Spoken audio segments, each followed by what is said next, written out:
जी तो दोस्तों, आज हम बात करने वाले हैं एफएससी के चैप्टर नंबर 6 की, जिसके अंदर हम स्टडी करेंगे सीक्वेंस और सीरीज को। आज मैं आपको बताने वाला हूं कि सीक्वेंस और सीरीज में जो डिफरेंस है वो क्या होता है। तो लेट्स स्टार्ट इट। सबसे पहले हम बात करें सीक्वेंस की कि सीक्वेंस क्या होता है। If the numbers of a list are arranged in a certain order, then this list is called sequence. दोस्तों, जब हमें कुछ नंबर्स किसी लिस्ट के अंदर किसी भी पैटर्न के अंदर दिए गए हों और उन सारे नंबर्स को जिस तरह हमने अरेंज किया हो वो एक खास ऑर्डर में हो, तो ऐसे अरेंजमेंट को या ऐसे नंबर्स को हम कहते हैं सीक्वेंस। तो याद रखिएगा कि ये सीक्वेंस जो है या ये जो ऑर्डर है नंबर्स का, ये किसी भी सूरत में हो सकता है। ये एडिशन की सूरत में भी हो सकता है, ये मल्टीप्लिकेशन की सूरत में भी हो सकता है, ये सब्ट्रैक्शन में भी हो सकता है। आइए अब हम इनको एग्जाम्पल से जो है वो समझने की कोशिश करते हैं। 3, 12 और 60 एंड अप सो ऑन। ये हमें एक सीक्वेंस की एग्जांपल है हमारे पास। देखें कि ये किस तरह सीक्वेंस बनता है। अगर आप इस पे गौर करें, मैं इसको थोड़ा सा जो है ना वो एक्सपेंड करता हूं, ठीक है। इसके बाद अगर हम इस 3 को ऐसे भी लिख सकते हैं, 1 मल्टीप्लाई बाय 3, ऐसे भी लिखा जा सकता है। सिमिलरली आप देखिए 1 को मल्टीप्लाई करें 3 से तो 1 3 3 बनता है, तो इसका आंसर बन रहा है ये 3। इसके बाद ये जो आंसर आया, इन दोनों को मल्टीप्लाई करने से जो आंसर आता है वो आता है 3, ठीक है। ये आंसर है। आंसर को हम मल्टीप्लाई करेंगे, पहले 3 के साथ किया था आंसर, अब इसको करेंगे हम 3 के बाद कौन सा नंबर आता है 4, ठीक है जी। इसी तरह हम ये भी कर सकते हैं। आप देखें इन दोनों को मल्टीप्लाई करें, 3 4 12, 12 आंसर आया, आंसर लिखा हमने 12। 12 को अगर अब ये आंसर है, आंसर को इससे अगले डिजिट से मल्टीप्लाई करेंगे, यानी कि पहले 3 से किया, फिर 4 से किया, 4 के बाद आता है 5, तो 5 से मल्टीप्लाई कर देंगे, ठीक है जी। तो 5 मल्टीप्लाई बाय 12 ये बनता है 60, ठीक है जी।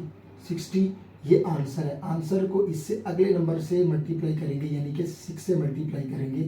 तो इस तरह हमारे पास सारे जो है, अब आप देख लें कि ये एक पूरा सीक्वेंस बन रहा है। हमें पता चल रहा है कि इससे अगले वाला नंबर कौन सा होगा, उससे अगले वाला नंबर कौन सा होगा। जैसे कि हमने इनको मल्टीप्लाई किया तो 1 मल्टीप्लाई बाय 1 तो आ गया ये। अब 1 3 3 बन गया, ठीक है जी। इसी तरह 3 4 12 बन गया, ठीक है। इसी तरह 12 5 और ये 60 बन गया, और इसको मल्टीप्लाई करेंगे तो ये बनेगा 360, ठीक है जी।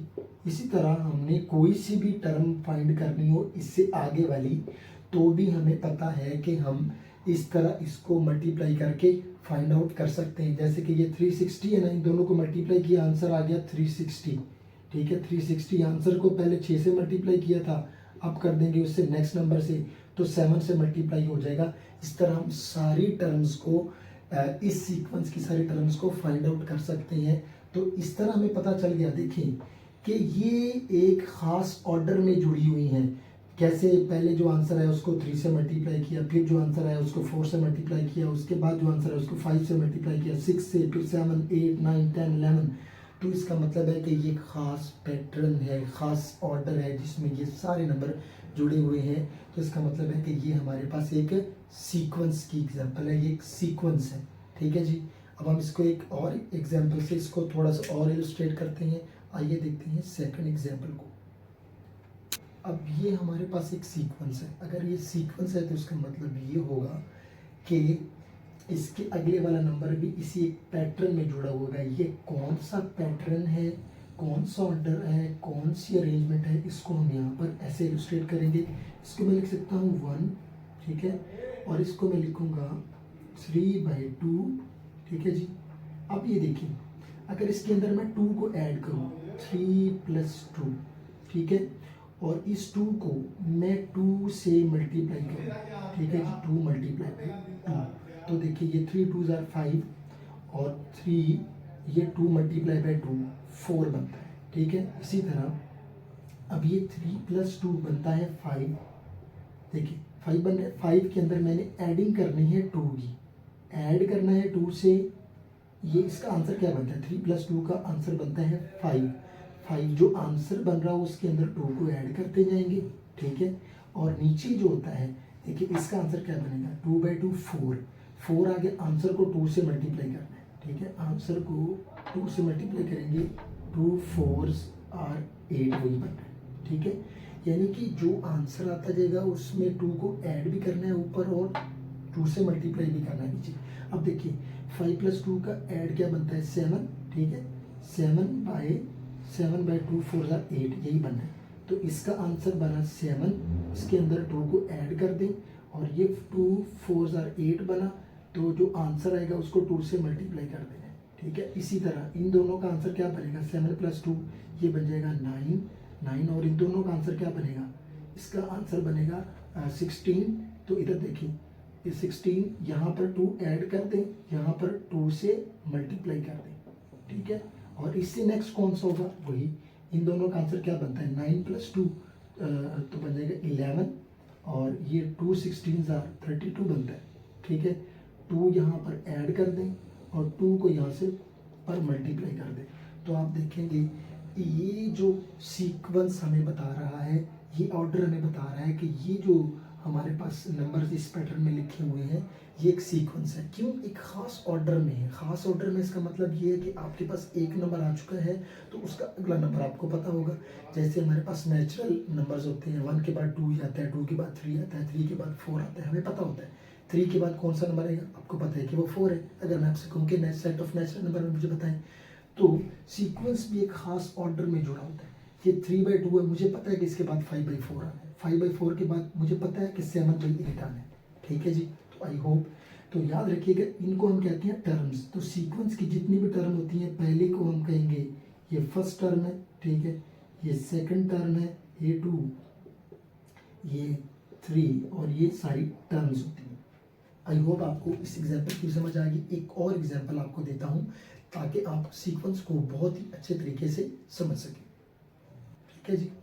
देखिए इस खास पैटर्न को हम समझेंगे तो हम इसको ऐसे भी लिख सकते हैं, ये लिखा हमने 1, अगर इस 1 के अंदर ये 1 है, इसके अंदर हम ऐड कर दें 2 को, ठीक है, तो ये क्या बनेगा 1 + 2 3 बनता है, लेकिन यहाँ पर साइन क्या है माइनस, तो आप इसका साइन लगा देंगे माइनस, ये होल का मैंने लगाया, ठीक है।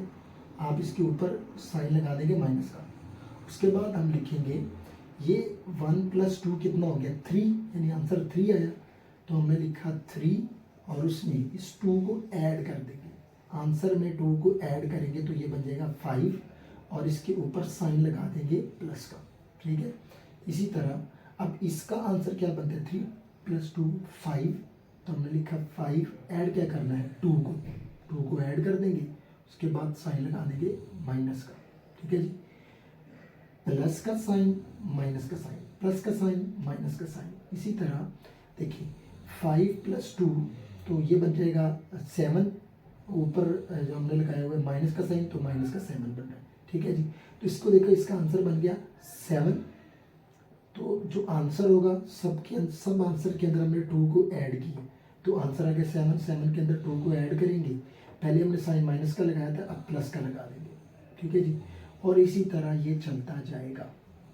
यहाँ पर आप गौर करें, देखिए अब ये बन रहा है 1 के ऊपर साइन प्लस का प्लस, ये 1 के अंदर 2 को ऐड किया साइन माइनस का, यानी कि आप हर टर्म्स के अंदर 2 को ऐड करते हैं और फिर उसका साइन भी अल्टरनेटिव चेंज करते जाते हैं। अगर पहले साइन प्लस लगाया था, फिर माइनस का, फिर प्लस का, फिर माइनस का, फिर प्लस का, फिर माइनस का, और इसी तरह आप आप हर टर्म मालूम कर सकते हैं। क्यों? क्योंकि हम जानते हैं कि ये एक सीक्वेंस है। सीक्वेंस की हमारे पास जो पहचान ही यही है कि नंबर इस तरह जुड़े हुए हों, इस तरह अलाइन या अरेंज में जुड़े हुए हों, अरेंजमेंट उनकी इस तरह हुई हो कि हमें पता चले कि इसके बाद वाला नंबर कौन सा होगा, उसके बाद वाला नंबर कौन सा होगा। तो हमें पता चल रहा है, देखिए इस 1 के अंदर 2 को ऐड किया 3 बन गया, 3 बन गया, 3 में फिर 2 को ऐड किया 5 बन गया, फिर 5 में 2 को ऐड किया 7 बन गया, साथ में उनकी हमने साइन चेंज कर दिया। आई होप कि आपको सीक्वेंस के बारे में तकरीबन अच्छी तरह से समझ आ चुकी होगी। अब हम जाते हैं सीरीज़ की तरफ। इस सीरीज़ क्या होती है जी? तो प्यारे बच्चों, अब हम बात करते हैं सीरीज़ की कि सीरीज़ क्या होता है। देखिए, sum of an indicated numbers in a sequence is called a series. यानी कि हमें जो सीक्वेंस दिया गया होता है, सीक्वेंस में जितने भी नंबर्स होते हैं, अगर हम उनके अंदर उनको सम कर दें तो हमारे पास जो चीज़ आ जाएगी वो कहलाएगी हमारे पास सीरीज। अभी हमने 3 एग्जाम्पल पढ़ी सीक्वेंस के अंदर। आपको भी याद होगा कि पहली एग्जाम्पल थी 1 3 3 और अपसोन ऐसी था। एक और एग्जाम्पल हमने भी पढ़ी थी कि जो थी 1, वो थी 1 3/2 5/8 5/4 7/8 और 9/16 और अपसोन ऐसी था। तो ये थी हमारे पास सीक्वेंस जो अभी हमने एग्जाम्पल पढ़ा। सीरीज क्या है? वो कहता है sum of an indicated numbers in a sequence is called a series. यानी कि किसी भी सीक्वेंस के अंदर जो नंबर आपको दिखाई दे रहे होते हैं, अगर उनका आप बना दें सम, जैसे कि इस 1 को और 3 1 + 3 + 12 + 16 + 60 सॉरी। तो ये अब हमारे पास ये था पहले सीक्वेंस, ठीक है जी। अब ये हमारे पास बन गया सीरीज, ठीक है जी। इसी तरह ये हमारे पास सीक्वेंस है, इसको हम बना देंगे सीरीज 1 + 3/2 + 5/4 + 7/8 + 9/16, ठीक है जी। तो ये हमारे पास था पहले सीक्वेंस, ठीक है जी। अब ये हमारे पास बन गया है सीरीज। यानी किसी भी सीक्वेंस के अंदर जो आपको नंबर्स दिए गए होते हैं, उनको अगर आप ऐड कर देंगे तो वो हमें पता चल जाएगा कि वो बन जाएगा हमारे पास सीरीज। तो आई होप आपको सीक्वेंस और सीरीज की जो है वो अच्छी तरह से समझ आ चुकी होगी। तो इंशाल्लाह इसके बाद हम अपना पूरा चैप्टर स्टार्ट करेंगे फिजिक्स का, चैप्टर नंबर 6 सीरीज और सीक्वेंस को अभी हम इसके साथ साथ जो है ना वो लेके चलेंगे।